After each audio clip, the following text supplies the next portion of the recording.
Sorry for the lack of posting, I guess, so far for this funded account that I've been on, but like price has just been really like there hasn't been much going on. To be quite honest, like yesterday or the first day I was on the funded, so today's Wednesday. On Monday, which was the first day on the funded, I got hit out at break even. Yesterday, I think I lost one trade and then I got hit at a trailing stop loss, and then I was up 200 yesterday, and then today I got hit at break even again, and I took one more trade, and then which ended up in a loss. So I was just gonna, like there was really not much to go over, but today I was just gonna recap the loss because I don't think I'll be able to trade tomorrow or Friday because I'll be out of town.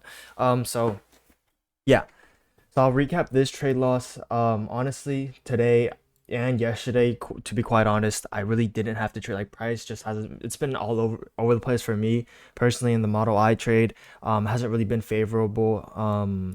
And the good thing here is that I'm able to recognize that, right? And today I recognized it too, even before coming to the market. Like I told myself, I was like, okay, this is probably not gonna be too favorable. Coming into the day. And guess what? I still traded. I took a loss, and that's that, right? I logged myself out after that final trade, which is good, right? I'm still sticking to my rules, which is good. Um, but again, like I knew today was going to be pretty unfavorable and we were going to chop for a bit. I'll get into the reason why and how I kind of diagnosed that. How like you can diagnose whether price is going to be choppy early on or not, but I still traded. And so I think that's something I got to work on again is just not rushing things. And I know what's going to happen. Like I know I can see what's about to happen. And I guess just me wanting to trade or just greed got to me, and I traded when I didn't need to trade, and then I lost right off this fat ass. Like I have no idea where this came from. I know a lot of people got stomped out from this too. I was like, bro, are we serious? Like, I mean, as soon as that happened, I was just like, okay, dude, like I'm locking myself out. And then unfortunately, we did see a great setup happen in the third macro. Maybe I should have waited for, but that's always what happens, bro. Like I literally have it written down here. The best setup as after you take a shitty mid trade, you get stomped out of that one, your setup will show up 5 minutes later. It's always like that. I don't know why. I don't know why that happens, but your setup will literally show up 5-10 minutes after you take a shitty trade and you log yourself out, or whether you blow your account on that trade. So always, always, always know that your trade is going to come to you 5 minutes later. So don't force it. Your setup will come to you in 5 minutes. But if you can wait 5 minutes, if you can wait 10 minutes, you're going to have a better trade setup and you would win the trade if you were just to wait 5 more minutes for extra confidence, for just more data. Right, because if you wait five more, the more you let the candles develop, the more information you have, the more data you're collecting, right? So why not just wait 5 more minutes, which is what I should have done today, but I didn't. Okay, so this is kind of how my thought process on how I entered the trade, why I entered the trade, and how I diagnosed today was going to be of a bit of a choppy day. Well, it's quite obvious. Like we're at all-time highs right now. We took out all-time highs, and on the daily, there's really nothing. Like I said, Monday we were pretty bullish Monday, but then yesterday, again, like just indecisive. Today we're pretty indecisive, and today we're also within coming into the day we were within 2 4 hour fair value gaps. So price is obviously going to start fighting. It's going to be pretty indecisive, and that's so obvious. Like even anyone can see that price is just trapped between two PD arrays here, between the supply and demand zone, I guess. And it's just unfavorable to trade. I don't know why I traded today. Luckily I didn't crash out. I still, risked what I needed to risk. I didn't over leverage. I didn't over risk, and I was able to stop myself out or lock myself out. So I'm proud of that. But proud of myself for that. But like, look, I never need to trade this. I have so many. I have journaled this so many times. Like, if price is looking like this, wait to see another day. I did. Like, I mean, I guess I did survive to see another day, but I could have been in a lot better position. Just not taking this trade and recognizing it. That would have been. I don't know. I feel like that would have been so satisfying to know that this price action isn't good at all, and to leave still up on the account like 200, and to leave and to finish off the week green, maybe that would have been a good feeling. But I mean, we learn again, right? I mean, it takes a certain amount of time, it takes a certain amount of mistakes for you to seriously get it through your head. For me personally, that's what it took for me to stick to my rules so far. So hopefully this helps. But yeah, all right. So like I said, we're trapped into 2 4 hour Peter arrays, and then I told myself I was gonna wait until the 10 a.m. candle opened, because the 6 a.m. candle I needed to see whether which Peter array it would validate, right? And so it ends up invalidating this 4 hour fair value gap and inversing it. And so I'm like, okay, maybe we'll look for shorts now. And we really could have. The short of the day. That could have been the short of the day. Sorry, I like got rid of all my annotations after. London lows was here. Yeah.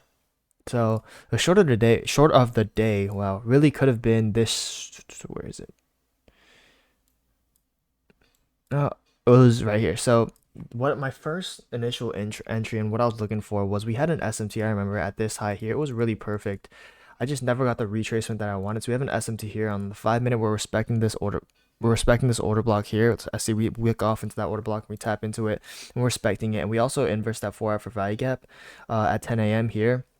And so what I was looking for essentially was I was looking for us to retrace back into here, this area, this 4 hour inverse for value gap area, and then head down to London lows, right? However, that kind of changed for me when we started building structure here, when we started inversing bearish PD arrays, and we started breaking structure. We started making, bullish structure to the. We started inversing 5 minute for value up to the upside here. That's when I was like, okay, like maybe shorts aren't the play anymore.